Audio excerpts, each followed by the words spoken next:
Olá, eu vou responder nesse vídeo a pergunta de uma seguidora, a Bianca. Referente ao vídeo, por que sinto a necessidade de agradar os outros? Esse é o título do vídeo. A pergunta que ela fez é: mas o que pode ser feito quando a pessoa já está esgotada? Terapia, hipnose.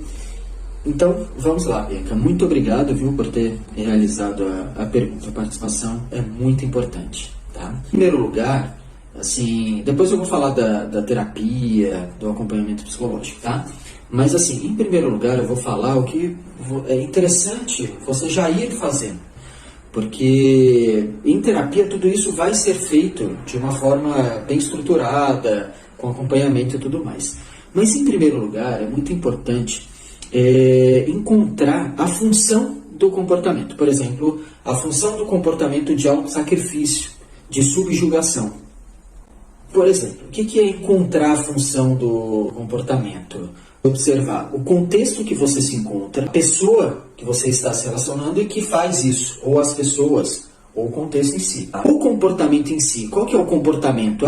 Eu trabalho demais, eu me entrego demais, eu faço tudo por aquela pessoa. Aí qual que é a consequência disso?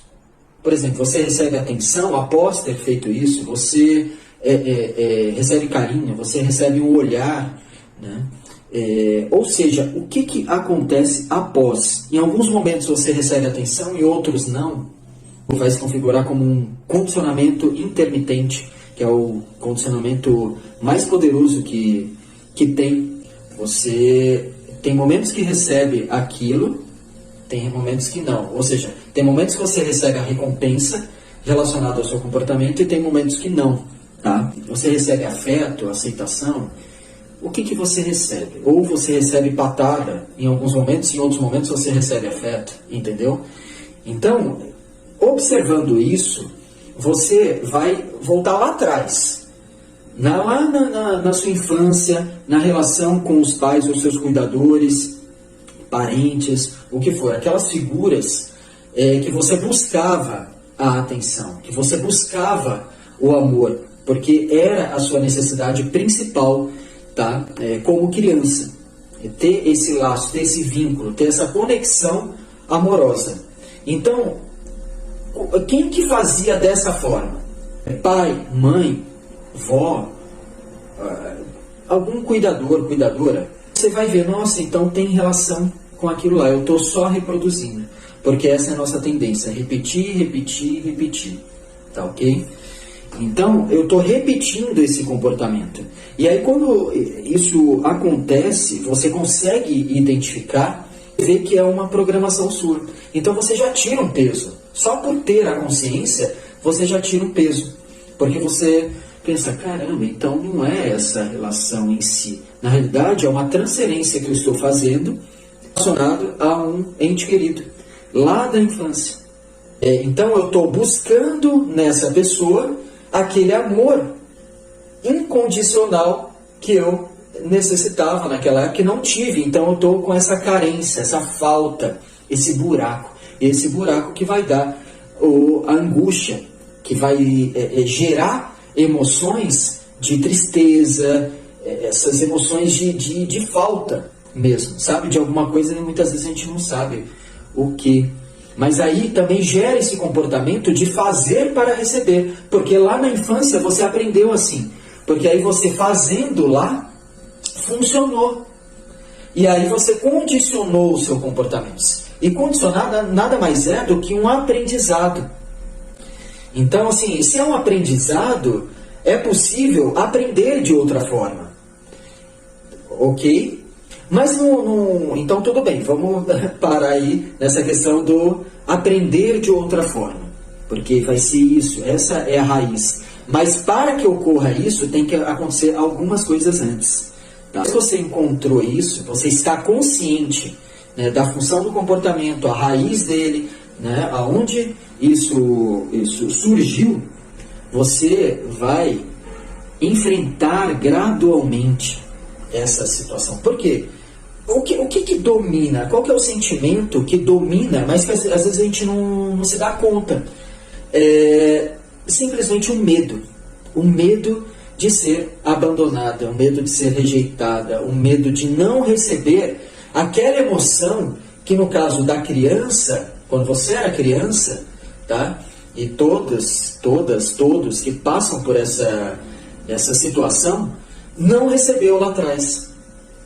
Então, essa necessidade emocional, e que principalmente está relacionada a esse amor, né? Ao amor que envolve a aceitação, essa completude, essa plenitude, essa segurança de estar com aquele ente querido, né? Então, se isso não foi realmente... se não aconteceu, se isso realmente não aconteceu, ou aconteceu em alguns momentos, mas na maior parte dos momentos não, o ideal é o quê? Agora você passar por um enfrentamento gradual. Porque isso é como se trabalha com o medo, sabe? Que nem um medo de altura, um medo de elevador, qualquer tipo de medo. Vai ser feito uma das técnicas que se utiliza, dessensibilização sistemática, que nada mais é do que, aos poucos, você usando alguns recursos, por exemplo, respiração diafragmática, por exemplo, uma consciência de relaxamento corporal, tá? Tudo isso se aprende em terapia, e tem alguns vídeos que eu ensino também algumas dessas técnicas e tudo, mas a questão é algumas práticas que vão amenizar aquela tensão, aquele medo, aquelas reações fisiológicas em relação ao medo, tá?